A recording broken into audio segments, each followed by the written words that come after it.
Well, Catholics should not try to convert Jews. This is the message coming out of the Vatican. Now, they're stating that the Church is therefore obliged to view evangelization, the spreading of Christianity to Jews who believe in the one God, in a different manner from people of other religions and worldviews. Christianity is rooted in Judaism, so they're not trying to save their souls, basically. The official Vatican document, it says, quote, while affirming salvation through an explicit or even implicit faith in Christ, the Church does not question the continued love of God for the chosen people of Israel. No indoctrination needed. They're already picked by God, so you can just skip their house if you're passing out those flyers, Jose. What do you make of this? I mean, it comes as a surprise to me a little bit, because much of Christianity is based on the spreading of the faith. Right. They came to the Americas and they just dominated with their faith the whole continent. So now I think that this comes to a moment that the Church is trying to renew its structure. It's trying to renew the way they go around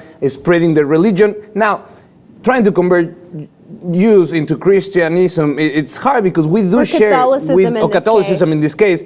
It's hard because we do share a lot of the origins in both religions. So I think that there's always been a close relationship in between the two religions, but at the same time, it's interesting that the Pope is saying we don't need to transform or convert them into Catholicism. Right. Well, the Pope actually tackled a host of issues. He tackled gay marriage. He talked about remarriage after divorce. And then to bring up the fact, oh, yeah, by the way, you don't need to proselytize anybody Jewish because they're already going to heaven, just in case you were wondering about that. It's interesting. It's not comical, but it's sort of fascinating the way that you really get some insight on how the Vatican sees Israel, sees Jewish people, and just the fact that they're in the safe zone. And as you mentioned, the tenets of Christianity, they come from Judaism. The Pentateuch, the first 5 books are the Christian Bible, and they come straight out of the Jewish faith. So the fact that they get a free pass, I don't know if they're relieved or not, that coming from the Pope, or if they even care. What do you make of this? Do you think they care?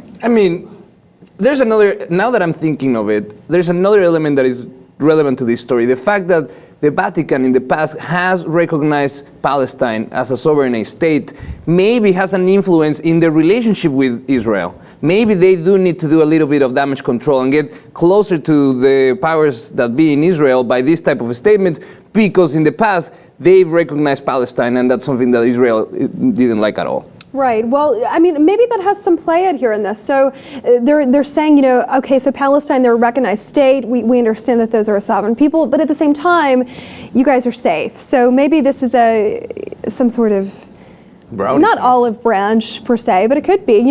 Part of the Church's repudiation here by saying that Jewish people are chosen by God, they were loved by God first. No need to pander, no need to try to convert them to Christianity. They're in the safe zone. So in case you're wondering whether or not you should do some mission work in Israel, you can just skip that altogether.